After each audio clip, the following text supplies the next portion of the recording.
Okay, this is the scary part starting off. Looks like a friendly crowd. I'm going to try to go fast because I got a lot of material. Oops.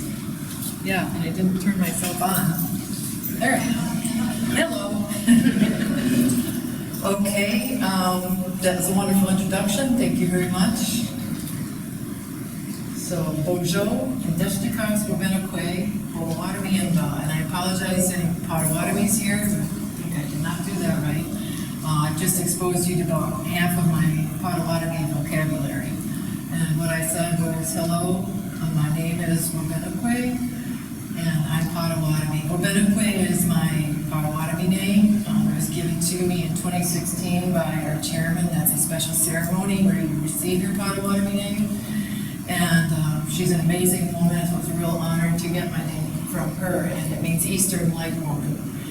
And after the ceremony, I spoke to our language expert and said I had been concerned because I live in Chicago that they would name me Chicagoan because Indians are famous for having fun with names. And you get your name, that's it, you're stuck with it. And Chicago would roughly translate to Stinky Onion Woman. And I was a little concerned when Justin Neely said to me, oh, it came up. So I was fortunate.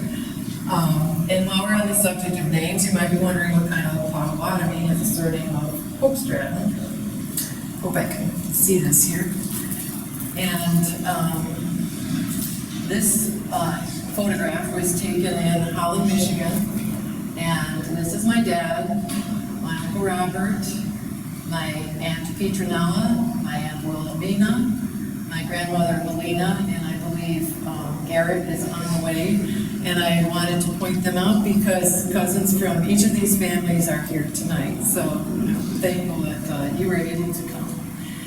So my dad's parents were immigrants from the Netherlands. I had 42 cousins. Garrett and Melina had 9 children. And the family story is that Melina had never seen a baby with black hair until I came along. So my mom is the Potawatomi side. So I went looking just for interest. We're in Holland. We're in my dad's town where he was born. I looked for connections between the Dutch and Native Americans, and it was a struggle. So I found this Thanksgiving menu for the Holland America line, and I don't know if any of you are my age, you remember the old social studies 16mm films of the cheese balls being rolled down the gangplank into the ship to come to America. So here we have cheese balls, a cheese calf, we have tulips, we have something weird going on with these fish. And I think I'm going to put that on the Dutchman because I'm going to bet that those are pickled herring. And I would warn the Native American to stay away from that. I'm sorry, Dad, you know. And then I found this strange sculpture by Salvador Dali, and it caught my eye because it's called New Amsterdam, which of course is New York, and on the island of Manhattan, which is now Manhattan.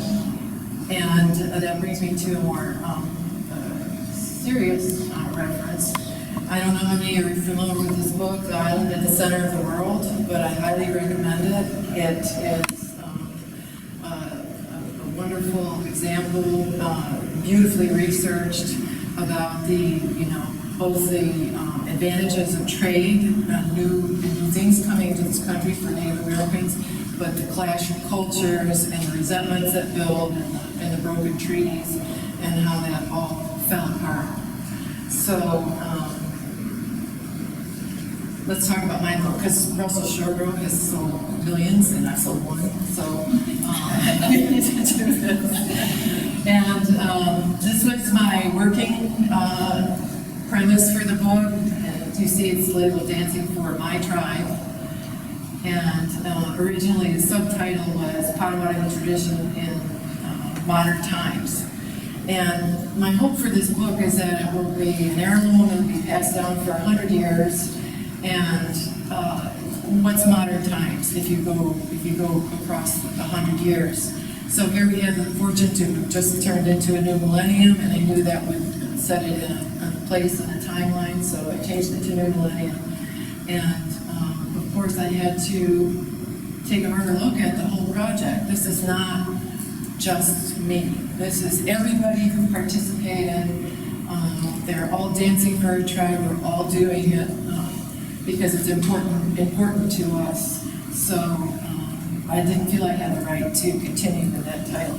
And I'm always trying to add depth to the book, and it's changed Potawatomi to Potawatomi, which is the more original name for the Potawatomis, because anytime we can add to the storytelling.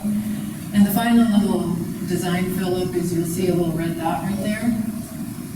And that's an intentional mistake because it's a gesture of humility and an understanding that nothing can be perfect, only God can make a tree. And later, if you have a chance, you can look over at this regalia here, you'll see a fringe on that. The woman who put this medallion together, the medallion was a gift from a bustle from a Gun Lake member, Robert Alvari, and she fringed it and put the stars on it, but you will see one red bead on the fringe. So this is something that I wanted to work into my book because I recognize there will be so mistakes. So as I said, we're all part of this. We're all dancing for a tribe. Even people who maybe aren't in the book. Oh, Christine, you are in here. Here you are. There's her son, Phineas, right? Yeah, he was like 6 foot tall. So. Oh, jeez. It's amazing how things have changed. I've been doing this since 2010. So the people who helped find me spaces to work, electricity, shelter, assistance, we're all part of this book. We're all dancing for our tribe. And we do this to honor the ancestors. We do it to show our contemporaries the most important message, which is we are still here, and a lot of people don't understand that. And also, it's a gift to our descendants, that we want to show where we were, where our place on the timeline of Potawatomi and American history was in this decade, this century. At the same time, I am hoping there's a certain timelessness to these portraits, and that their own beauty will help to preserve them and be appreciated for generations to come. So the question is, why me? Jim will enjoy this. Well, because this is what he did for a living, meat and potatoes. I spent my life mostly shooting assignment photography for publishers. You can name one, Simon Schuster, whatever. I worked for all of them. And that required high-end equipment. In the early days, that meant 4x5 cameras, large medium format cameras. But at the turn of the new millennium, it meant digital photography. I had to change or lose my job. So I ended up working with this Hasselblad. It's actually a traditional Hasselblad, but in the back here is a digital back. And it's very high resolution, and this is what allows me to shoot images that can be blown up to life size, and you can see the detail in stitching and the beadwork.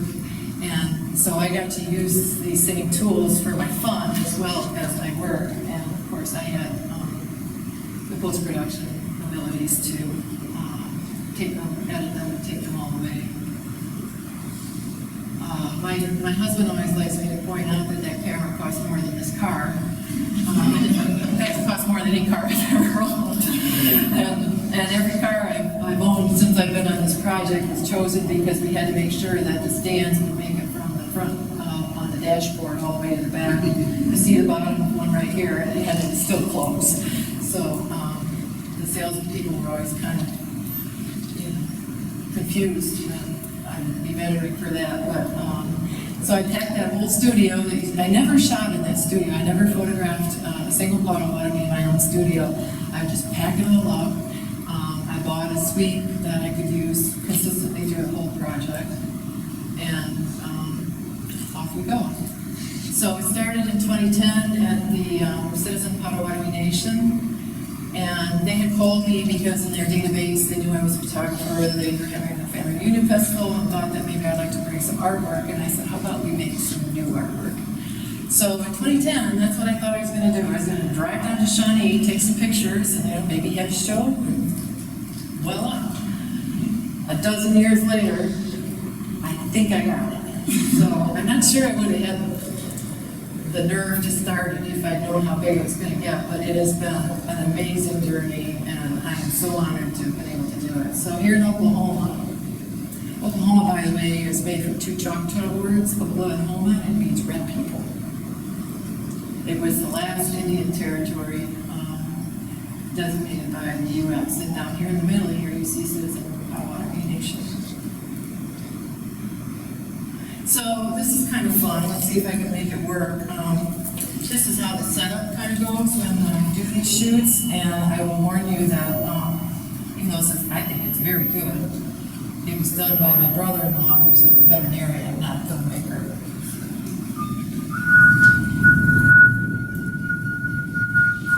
And it is in Wajak at the Pokagon Powwow Grounds.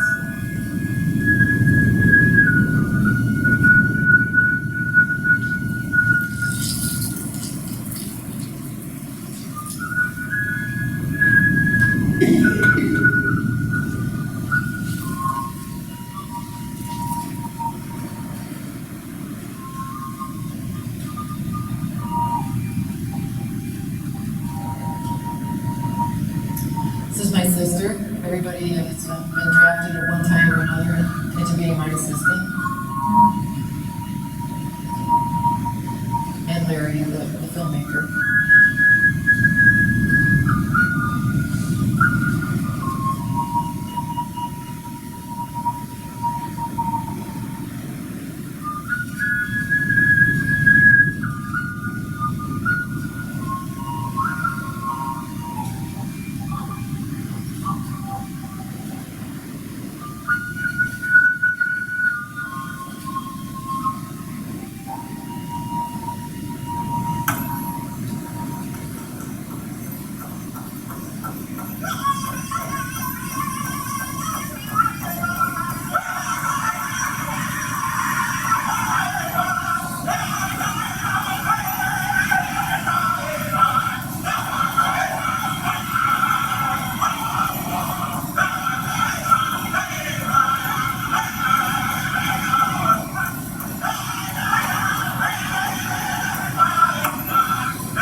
Grand entry where everybody in Regalia comes in.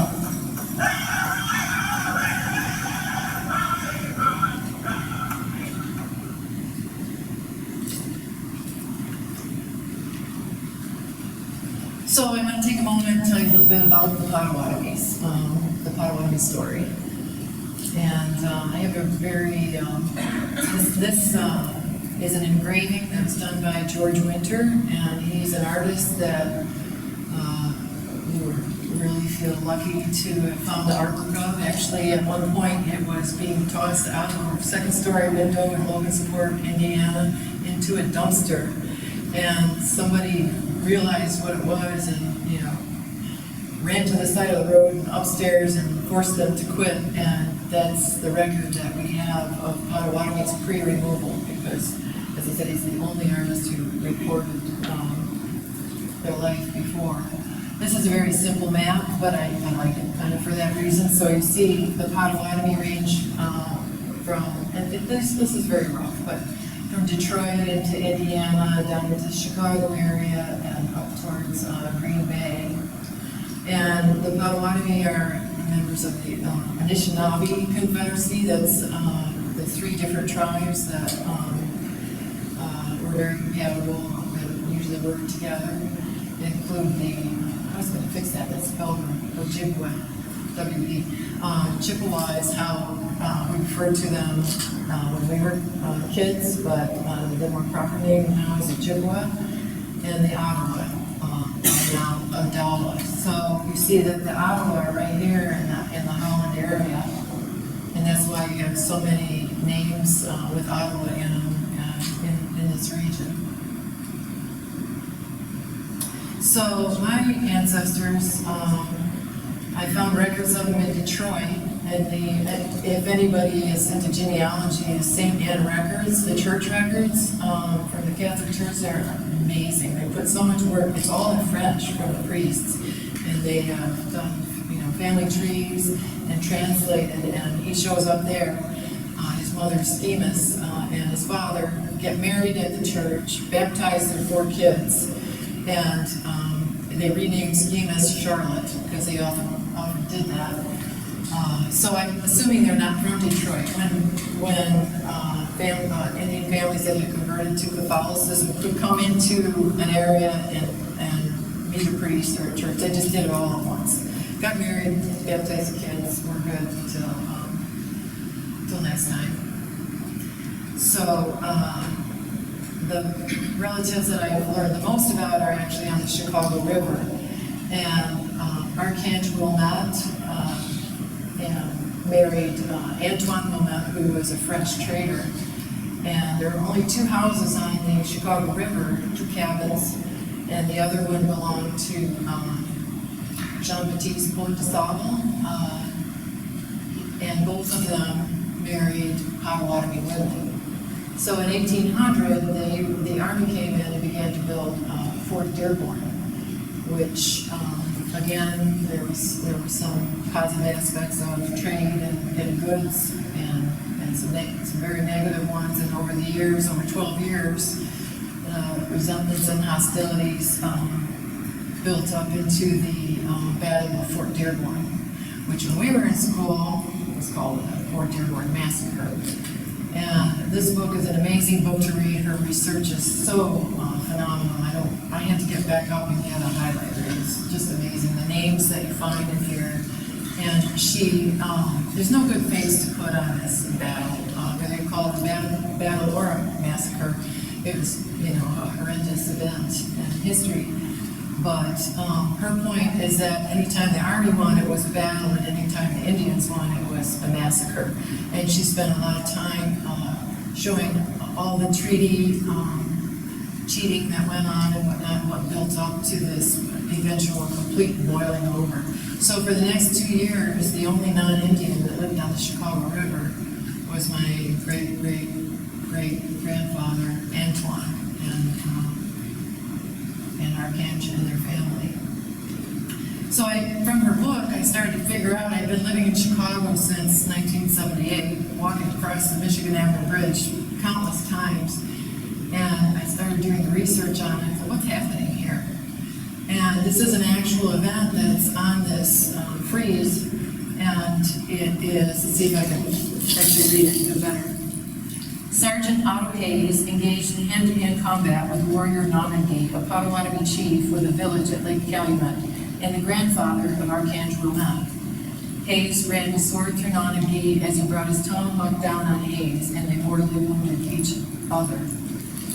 So I suddenly realized that this is my great-great-great-great-grandfather on this bridge. So every time I go by, I have to pat it. And it's controversial right now. A lot of well-meaning people or Native people don't like it because they say it's a desecration because it shows a dead Indian right here. My view is that the story has to be, improved and more factual, but that's not a dead Indian. That's a slain Potawatomi, and he died in battle. And that's not what we heard as kids either. There was a lot of losses on both sides, and I think it's a story that needs to remain, but it needs to be more truthfully told. So I don't know if they're going to win that battle, but I say hi to them every time I pass. So this is the common image that comes up for Archangel Wilmette. I've discovered. I questioned it always. It was done by WPA artist, so it's more accurate to say it's shorthand for Archange, is what you'll find if you Google Archange, but it's not accurate in anything but the artist's line, but we still use it. And she was given basically 1,280 acres to move north of Chicago, I think to get the oldest residents of Chicago out of town, because at this point there was a big push to make all the Native Americans go west of Mississippi. So eventually that's what happened to them too. This is their cabin on the North Shore. This is now the very wealthy suburb of Wilmette. I would be really rich if we still had that land. And there's 160 acres that have never been accounted for, but somebody else is working on that. This is one of their children, Elizabeth Wilmette, and she is my great-grandmother, and this is her son, Michael Wells. She married the first known Irishman in Chicago, which is saying something. And they divorced right after Joseph was born, I think because he went off to fight the Comanches, and I'm thinking that might have been a problem. So this is a land patent going back to the Ducharmes, who were baptized in Detroit. And after the Battle of Tippecanoe, the chiefs and warriors were awarded land in northwest Indiana. So it's 1832 is when those land patents were granted, and by 1835, the Indiana legislature passed a law saying that all of them had to sell their land back to the government and leave. And so that brings us to the question of where did they go? And again, this is another George Winter engraving, and I love these engravings so much that in my book I use them for the end papers. So this is the Trail of Death. It started in Indiana in 1838. I'm going to try to read this because they seem to have. Oh, I do have the paper. I will be able to read it. So it starts in Indiana, goes across Illinois, across Missouri, and into Kansas. And that was the first removal in 1838. So Katerina Friesen, who went on one of the caravans with us, we'll talk about that in a second anyway. She did this little piece, which I would like to read. Father Pettit wrote it, it's in his diary, and he was an advocate for the Potawatomis and knew the language and was very concerned about everything that was happening to him. And he wrote, the Indians, despite their peaceful disposition, had been surprised and taken prisoners of war. The military force, pretending to hold a council, assembled them and seized 800, September 14th, 1838. And they were held in the chapel for 3 days while bounty hunters went out and scoured the woods for as many Native people as they could capture. And then they began what called the Trail of Death. Some of you may be familiar with the Trail of Tears. That was the Cherokee removal, and they happened simultaneously, but obviously that one was to the south. So every 5 years there's a caravan. Rich is here. He's been on this. He was the Potawatomi Ranger, and I think we were sometimes hard to wrangle. But the way this worked is we followed each other in cars, and we had these CB radios on top of our cars so we could all speak to each other. So this is my mom right here, and I talked to her and I said, Mom, why don't we take a little vacation? We'll be in the car for 6-7 days together, and we'll be on the Trail of Death. That'll be fun, right?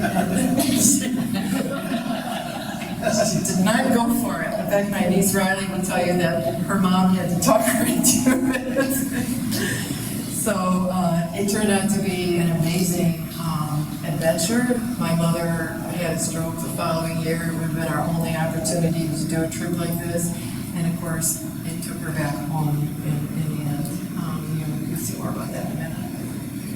So the commemorative caravan stops at every marker along the way, and it starts in Marshall County at the statue of Chief Menominee.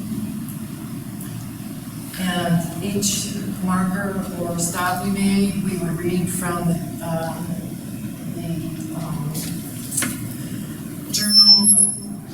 Journal of Jesse Douglas, Secretary to the Federal Conductor William Polk, who escorted all of these Indians to Kansas. And this is one of the entries in his journal. 20 Indians escaped and took 2 horses. Water scarce. 51 persons too sick to travel. A child was born and a child died. Camped by filthy stream near Illinois-Indiana state line. Father Pettit arrived, got chiefs out of the jail wagon, and baptized the dying babies. I think it's worth noting that this wasn't written by disgruntled, removed people. This is what was written by the Secretary to the Federal Conductor. It was a very grim journey. This is one of my favorite spots on the trail. This is a tree an actual tree that was camped under during the removal. As big as it looks in this picture doesn't do it justice. It's insanely huge. And what you see happening here is everybody on the caravan is dropping tobacco for the ancestors in honor of their trials. And this is the ending. St. Philippine Duchesne Memorial Park. She was a nun that was at this park. The treaty had stated that they would have shelter and food and what they needed to start new lives here, and as so often happened, there was nothing, and they spent the winter sheltering under the cliffs and getting by as best they could. Many more died during that winter. This is my sister again. We stopped there a couple years ago, so we were in Kansas, and these plaques are full of names. These are crosses, and there's a plaque on every cross, and there's over 600 known dead on those crosses. Kopishke rose and in substance said that the government must now be satisfied. They had been taken from homes affording them plenty and brought to a desert, a wilderness. They were now to be scattered and left as the husbandman scatters his seed. November 5th, 1838. So actually the government wasn't satisfied. They sent half to Sugar Grove and half to Council Bluffs. And then it seemed like Council Bluffs seemed like the ideal place to run the Intercontinental Railroad. So they wanted to move again. They made both groups move to St. Mary's, Kansas, which is kind of in the northeast corner of Kansas, and consequently where my mother is from. This is my grandmother's house. And we always thought that this was the Potawatomi allotment of Joseph Welch, but I've since discovered that it was actually his wife's allotment, Mary Ducharme Welch. And I always visited this house. It came down about 20 years ago. It was used up. But my cousin lives on the property and still farms it, so I believe it's the only allotment farm in Kansas that is still in the same family. And my mom was raised there, my grandmother was raised there, her father was raised there, and her grandparents were raised there. So here's my mom on her grandfather Francis's lap. My grandmother, we know this is right before she got married because she has her braids wound up around her ears. And her husband-to-be had a mother who did not like Indians. I don't know if that influenced her, but she had her hair cut into a page boy and permed, and never went back on her wedding day. And my mom. So, that's kind of a lot about me, and I always kind of struggle with this, but it's sort of a common case study. It happened to a lot of people. It's how the Prairie Band and the Citizen Band ended up in Kansas and Oklahoma. But here is a signpost that I love. It's on the Dowagiac campgrounds, and each post says, the Potawatomi Tribe has been divided up into 9 nations, and it mentions how far it is for each nation. Like you see here, Citizen Potawatomi Nation, Shawnee, Oklahoma, is 860 miles from Dowagiac, and they each point in the right direction. So I've never been able to get a shot of all of them, and I have tried. But I love this sign, and you see here Kelly Mosteller. She's the cultural director for Heritage Center in Shawnee, Oklahoma, and I'm very proud to say that after a nationwide search by Harvard, she has just been appointed the new director of Indigenous Studies at Harvard. She's an amazing woman. So this is also in Dowagiac. This is Grand Entry, and this is where my project moved out of Oklahoma. The Pokagans were the first to open their hearts to me, and we talked about how this project was growing and it needed to include all 9 nations. And every year there's a gathering. So this is the 2015 Gathering of Nations. And the veterans bring in the Indian flags, those are eagle staffs. Veterans are revered in Native society above all others, and that might seem confusing to you. They volunteer at a higher rate than any other ethnic group. And some people have thought, well, maybe it's warrior mystique or this or that, but I've kind of come to understand that this land has always been their land, and they will always defend it. It's not politically based, it's their land. And I think that's why service is so important. So by expanding to all the nations, we kind of get to see what happened. The people who managed to stay in Michigan, and maybe it was a little bit more easy to hang on to hereditary items. The moves that people from the Prairie Band and Citizen Band went through. On the one hand, it's so much easier to document your history if you're a Prairie Band or Citizen Band, but you lose so much along the way. Plus, we get to see how climate affected regalia. So the heavy regalia that might work in Michigan kind of changed over to calico in the prairie because it was more suited to the weather. Those big collars could be flipped up and provide protection from wind and dust. So I just wanted to see all that by including all the nations. And this is Walpole Island. Walpole Island is directly across the Lake St. Clair in Canada, and it's unceded territory. That means it's never been had a land patent on it, and the Crown does not own it. If they were to abandon it, the lands would go to the Crown, but it's an important distinction to Native people that it's unceded. Again, our veterans.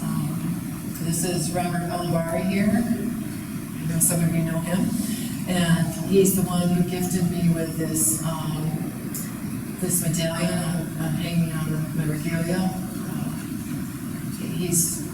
I chased him for years before he let me photograph him, but I love him, and we've become great friends.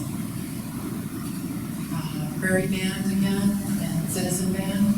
A lot of people have found patterns.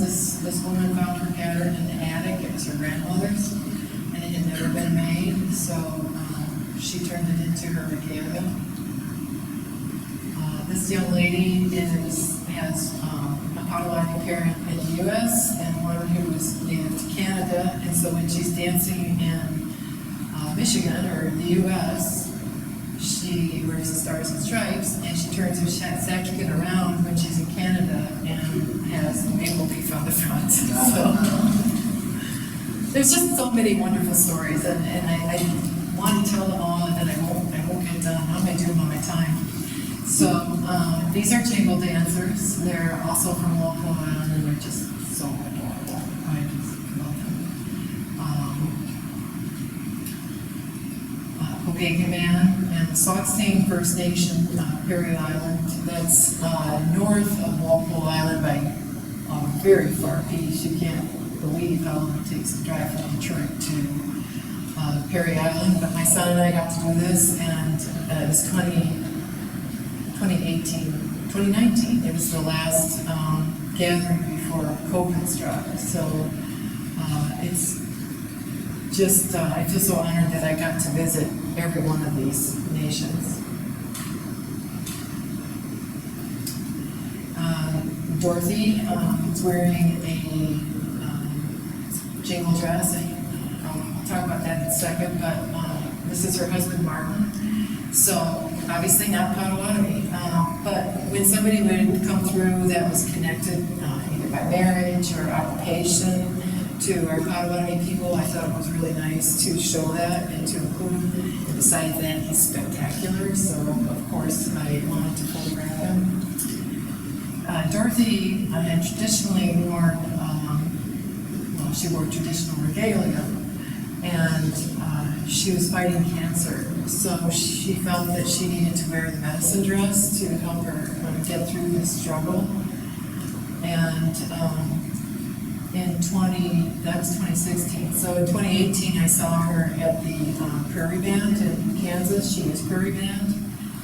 And she had switched, I think she was just done with that. She was going back to strong warrior role. She was going to beat this. And she was back in her traditional regalia, which is incredibly beautiful. She did lose her battle. So Audrey here claims to be the oldest jingle dancer, because most jingle dancers are young. It's an energetic dance, and the dresses are naked. So I have no reason to doubt her. I just think her regalia is so beautiful, and its colors are just what you see in the Georgian Bay, where the Sauk First Nation is, also unceded territory.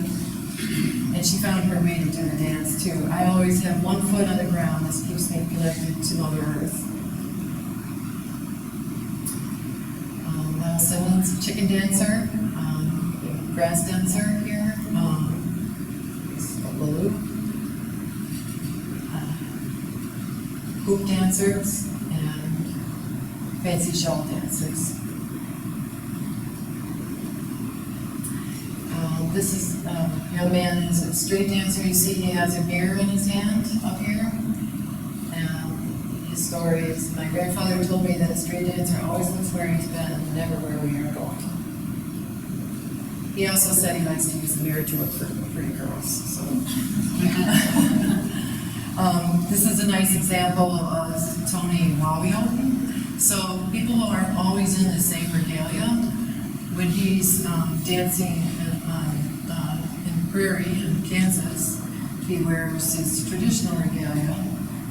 But when he dances in Wisconsin or Michigan, he likes to wear his woodlands regalia to honor his ancestors that came from this area. And both of them are just, I don't remember where I was going to bring this up, but it's amazing how many men make their own regalia. This isn't something that they turn over to just anyone.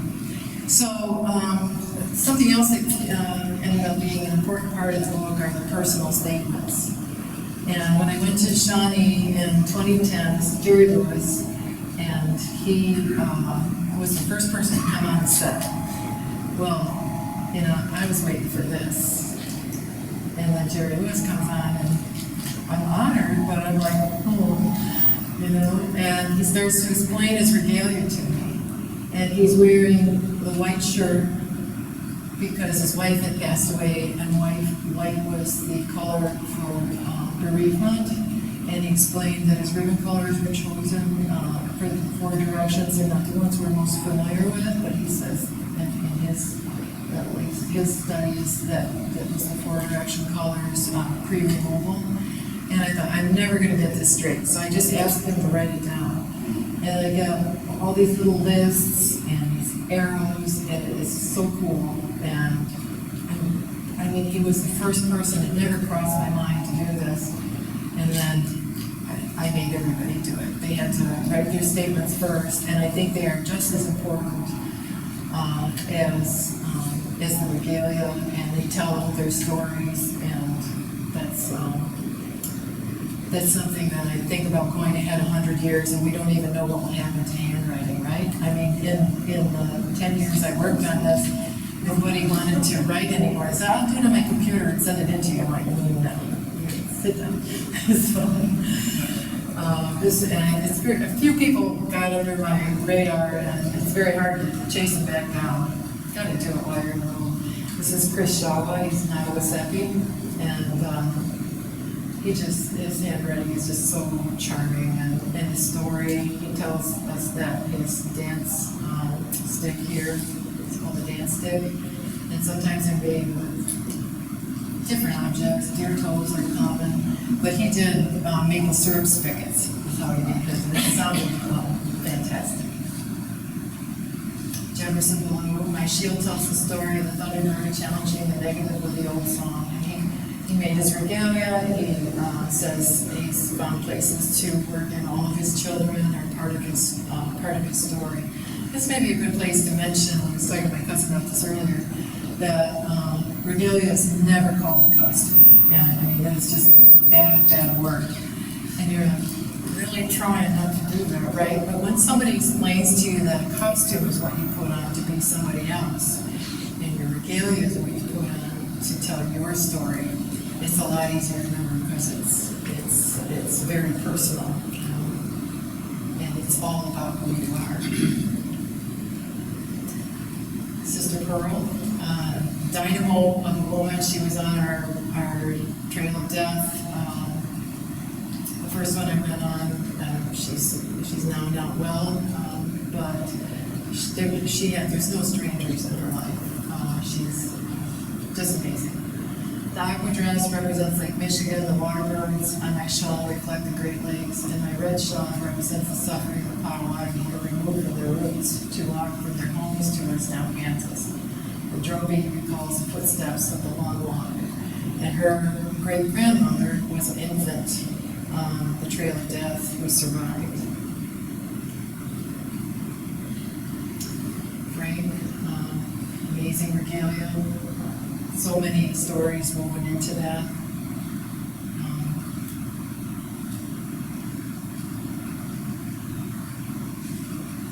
And then some regalia is very simple, and this is one of my favorite ones. When we do these portraits, I'm playing music, usually Crazy Spirit. Somehow that one worked best. They're a drum group that's often at powwows.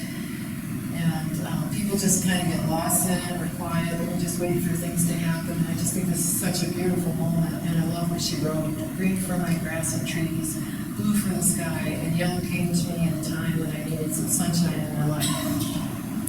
It's from Hannibal, which is in the UP above Wisconsin, and that's where our next gathering will be, and I'll be going to that at the end of July. And Rachel is wearing her mother's buckskin regalia that her mother had passed away, and it's made her feel close to her again. And another book that a lot of us use, especially those of us who are so creative at making our own patterns, although you'll never see the same thing twice, even if it's one of these known patterns, it's, never see the same thing twice. It just doesn't happen. And she was so fascinated by regalia, she went around to museums and powwows and started trying to catalog a lot of this. But she also told a fabulous story, and I've seen it other places since, which is how did written work come into regalia? I mean, that doesn't grow in the woods. Where did people find it? And after the French Revolution, it was dangerous to walk around flaunting these expensive silk ribbons. And so these factories were just stuffed with inventory that they couldn't move, so they put them on these ships going to the New World and traded them as goods with Native Americans.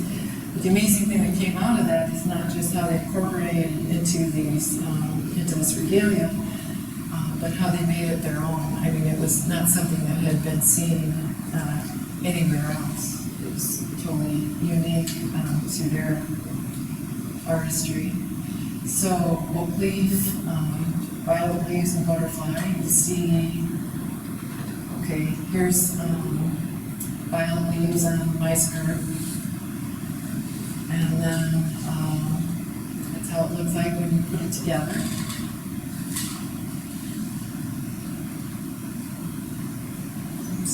And bloodroot, lady slipper, and water lily. So I also have lady slipper on the base of my skirt here.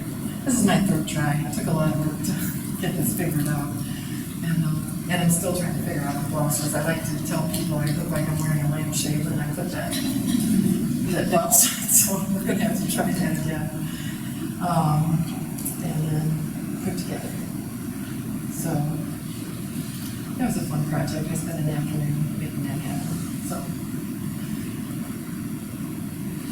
this is Margaret Zintek. She is kind of our den mother in Shawnee, Oklahoma. She's also runs a Potawatomi leadership program down there. Every summer they bring college kids down and teach them language and traditions and how to make their own regalia. And she's also testified before Congress about employment initiatives that she's implemented on the reservation. And her daughter is with her here, Tasha. And after I photographed Tasha, she left for a special advanced degree at Stanford and came back and is now the director of the education program in Shawnee, Oklahoma. And again, my niece will tell you that they worked very hard to get everybody into college, to help them get through college, good scholarships, and it's what a lot of the money that the tribe earns goes into. It's been very successful. So this is early in the PLP program. They're just starting to put their regalia together. You see Margaret and some shawls. And that fringing, you know, you don't just buy a shawl and fringe on it and stick some patterns on it. You gotta learn how to fringe. It's kind of addicting once you get going, right? and by the end of it, they have their own regalia. So I think I'm doing pretty good on time here. I'll speed it up a little bit. Why am I doing it in this style? When you see this beautiful regalia in a powwow, it's very hard to separate out what's happening. It's just a cacophony of color and glorious, but I wanted to hark back to what happened at the turn of the last century in the early 1900s. And we love these images. I love them. I love to do my work in black and white. It'd be gorgeous, but I think it's important to point out that what these photographers were doing, they're working at the top of the technology of the time. Had they been able to shoot digital color images, that's what they would have been doing. And so as part of putting us on the timeline as Potawatomis, it's important to me that I work in the technological space that we're in also. So even though I might love to do this, I don't allow myself to. This is a great book to read. Edward Curtis is a controversial photographer. He believed he was documenting a vanishing race, and of course, one of our continuous messages is we are still here. But I think his work is incredibly important. Everybody he photographed was somebody's ancestor. That's priceless. And he definitely worked at the technological top of his field. He was the only person, the first person to do wax cylinders of songs and language. He took them into the Southwest and made recordings that, I mean, they're priceless. He put everything he had into this. Some of his, he's been busted for putting the same regalia on different people. But if you take his work as a whole, I think he's incredibly important.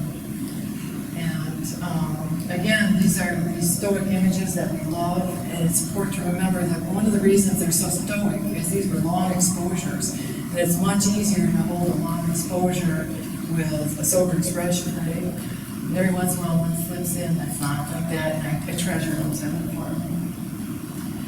So another photographer that I really admire, and he was hired for kind of nefarious reasons as an assignment photographer And this is a book that kind of touches on that. It's put out by Haskell College in Kansas. That's not the whole title, but it's got contemporary essays in it where people talk about what they object to about some of the ways that Native Americans were documented. But I look at all of his work and I see such feeling and that how, for whatever reason he was hired, there's so much respect in these photos. And once again, even if you don't agree with that, these are pictures of ancestors that it is a treasure. So the Congress of Omaha was in 1898, was in part to reassure settlers that we no longer had an Indian problem in America. And 500 Indians from 35 tribes were brought in for that purpose and as kind of a novelty, which is pretty objectionable. But in the end, what we have are these amazing photos. So here you see the frustration the photographers had because they couldn't photograph in color, and they were seeing it in color. Right? It's easy to forget that these early pictures were colorful. So I remembered that one of my Caucasian sisters, the Ram sisters, had a bow and arrow, and that was just too much to resist. But the image I edited to, the one I love so much, is this one. You can't make this happen. I mean, they're so wound up with each other and so beautiful. That's just one of my favorites.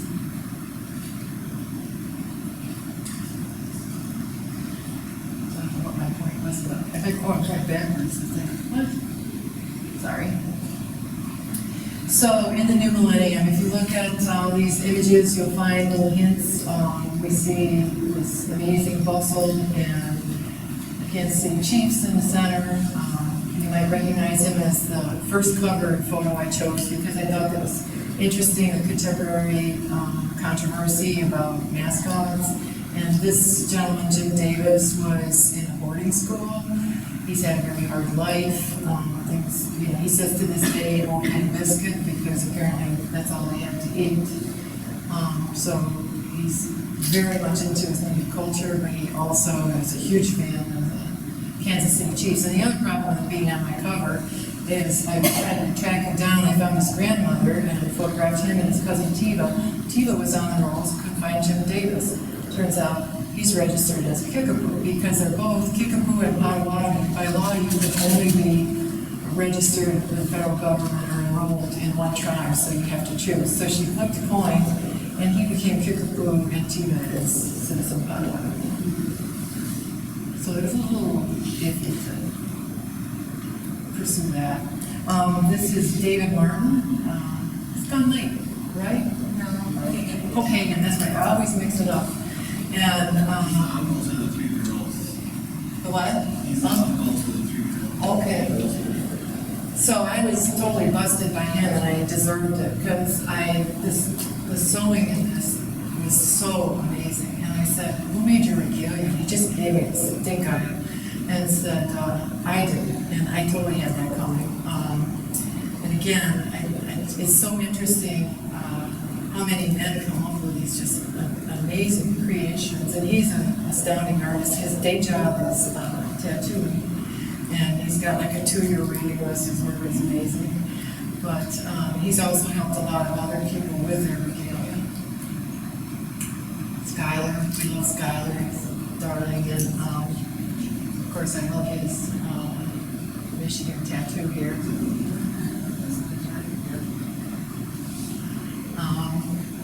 Kobe was having a little trouble with his spreader, so duct tape works.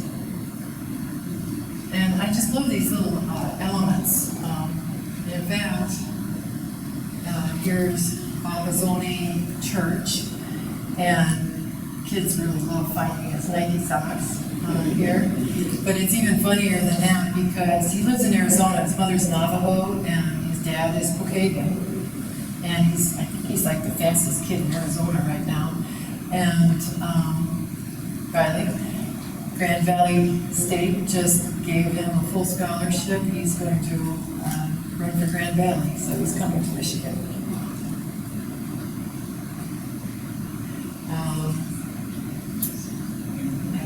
Modern culture, Star Wars. You know, it's not that easy to be Hello Kitty. You know, it's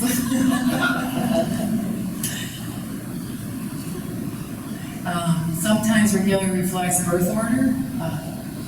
If you're firstborn or odd numbers, the tendency is blue, and not everybody chooses that to, you know, be the theme of the Regalia. And secondborns or even numbers are red. These two women run the Eagle Aviary. They're the only women in the country who run a rescue aviary for eagles, and they're just completely awesome. Here again, we have the blue and the red, and this is Amelia. You might have seen her picture when you came in. She's the older one, and she chose turquoise. But I also like to compare her to this George Winter painting because she is described as Maury, a girl of 14 summers, and that's how old Amelia was when I photographed her. So I look for that moment that where I feel like the personality comes out. I don't know how many I shoot. This is to say 50 for most people, sometimes 100. And there's one in there that I feel like it really shows who they are, and that's what I'm always looking for.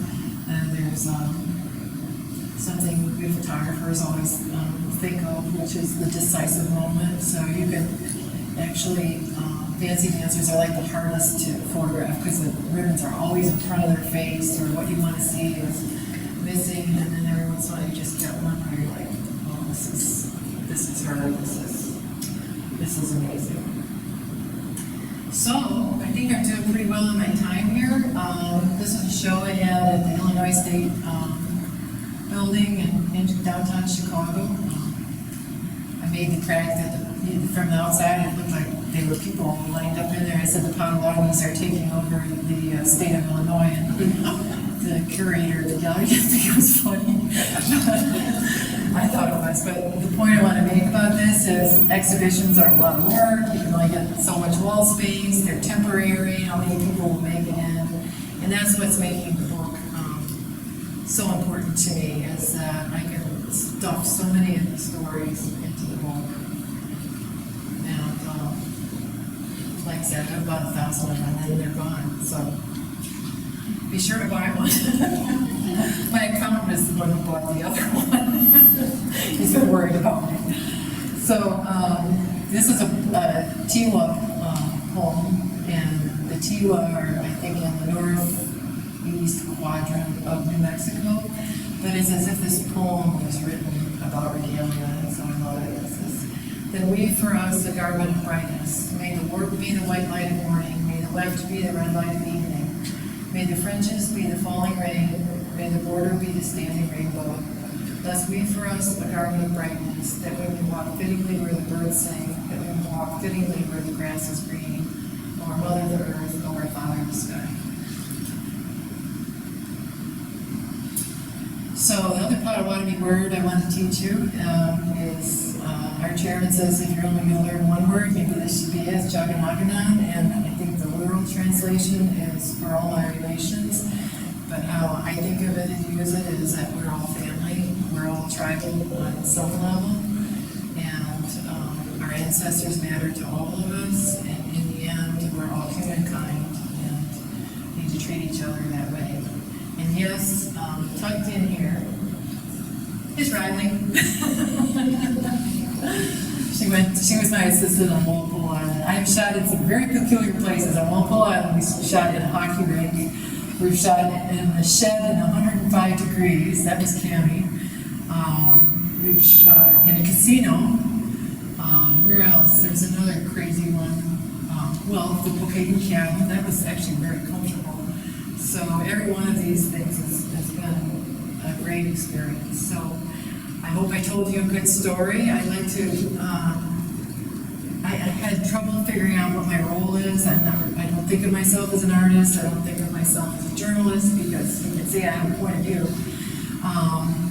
And all photographers think they're storytellers, right? But it has a little different meaning to me because a storyteller is actually a part of First Nation society, like a healing person or whatever.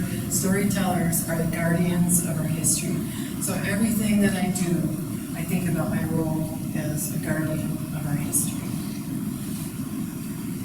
And there's your final books, and I hope you have some questions, and I did it in 59 minutes and 52 seconds.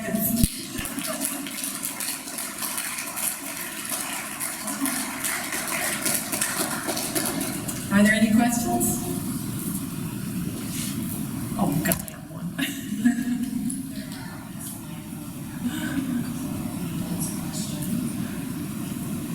It's hard to narrow down what I'm going to talk about on these things. Like I said, in fact, I'd like your input. I don't know if going through my family history is completely necessary because we all have our histories and they are varied.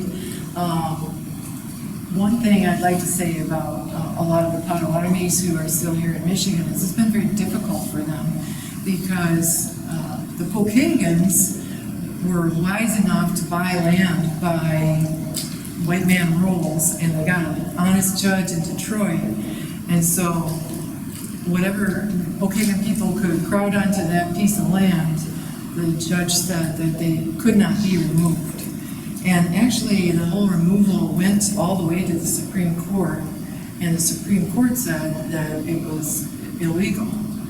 But Andrew Jackson, and I haven't been able to completely prove this, whether it was him or one of the people who worked with him,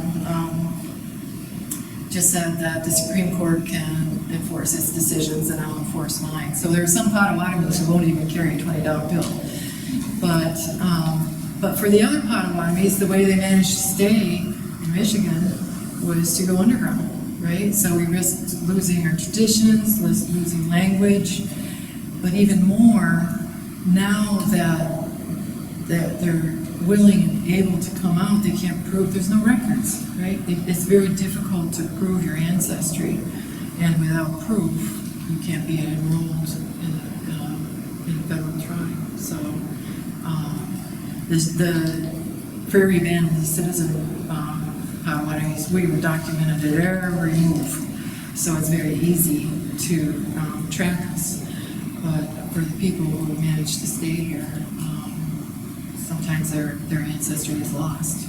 So anyway, thank you for listening to me. I love to tell these stories.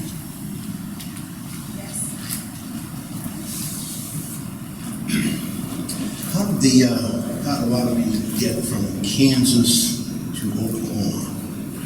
There's a new treaty, and that's when all the Potawatomis that were in Kansas had to choose whether they were going to stay as prairie band in north of St. Mary's, or they had to relinquish the allotments that they had in Kansas and in exchange for and accept citizenship, which is why we're called Citizen Potawatomis, and they were sent down to Oklahoma, which was a very disappointing arrival too. It was a rock pile, right? You couldn't grow anything. It was despair. But of course, within a few years, oil was discovered, and then the whole Oklahoma thing. We like to talk about land too good for Indians, and Oklahoma was land that was not too good for Indians until oil was discovered. And what is that? Lori, do you remember the book? You gave it to me. It's amazing. The Osage Murders. It was the birth of the FBI. And, carpetbaggers would come in and marry Osage women, and they would mysteriously die. And that was the beginning of the FBI. So what year would that have been, or approximately, from Kansas to Oklahoma? And was Oklahoma considered, well, was 60s. the whole state considered Indian territory? It was called Indian Territory, yeah, the whole state. And then, of course, right away they started bringing in settlers too, because they said that the Native people weren't using the land, putting it to work. well, I saw the dates on that, and I'm very bad with dates, but let's just say 70s and 80s. But they had like 2 years to pull their lives together and begin new farms, and out of almost nothing. And they said, well, we got to bring in settlers because that's what's happening here. And you know what? Again, this is why I end with that word Jagannagan. It's that old saying, what will bitterness do? You can't turn this around. That's not the point of it, but I don't know who said it, it's a famous line. You ignore history at your own peril, or something like that, and I don't have it quite right. Oh, those who ignore history are doomed to repeat it. That's what it is. So that's why this is important. It's not about your guy. We're all family. So.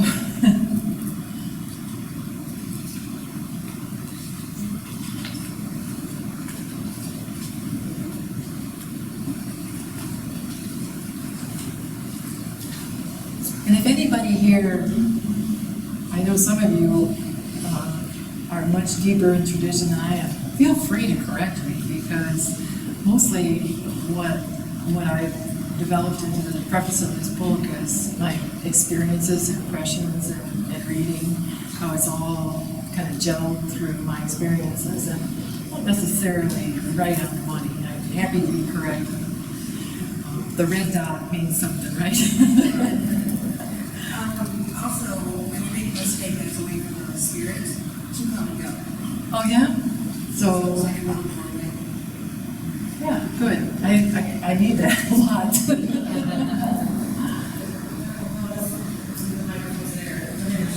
Hi, my name's Chris. I live here in Holland, and I just want to say thanks for being here and sharing. It's really important.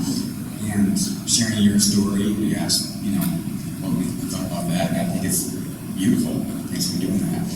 I have a question that's, we talked about honoring the ancestors, and I've had this question in my mind ever since I moved to Holland 8 or 9 years ago, is we honor the Dutch immigrants in lots of different ways, including statues. I wonder, is there a way that we can honor the 3 tribes here in Holland?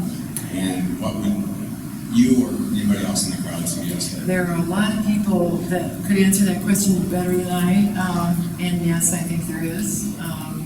It's very easy to reach out to cultural heritage centers. I know there was the veterans all went to Mount Pleasant on Monday to the old boarding school there. There's a photo of that boarding school in my book. It's kind of unbelievable.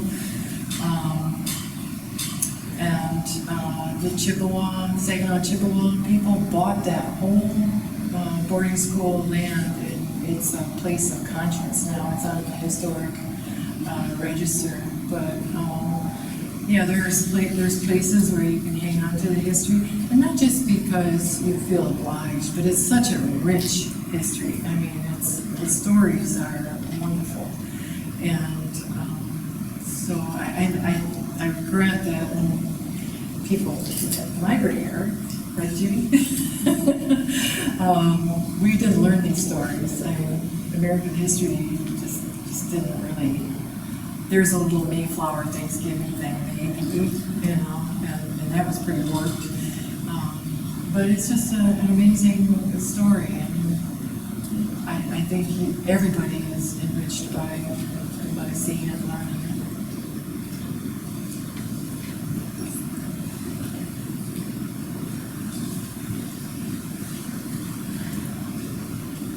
We're very familiar with the Apache dancers in the Southwest. And they're very careful with their performances that the audience takes no pictures because they see that it takes part of the spirit of the dancer.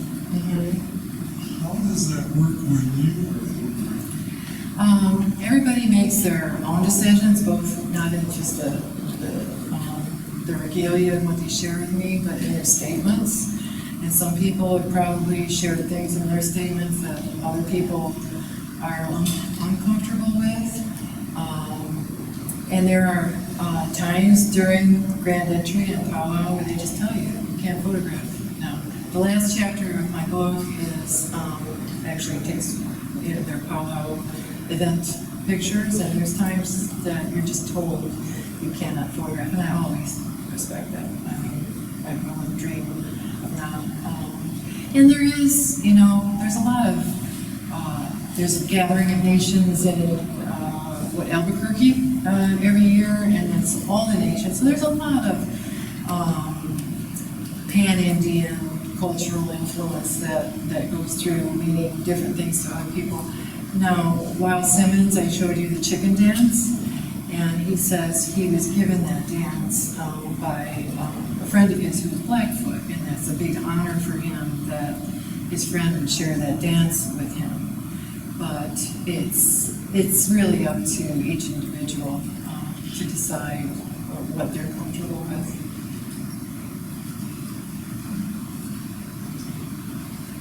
Anyone else?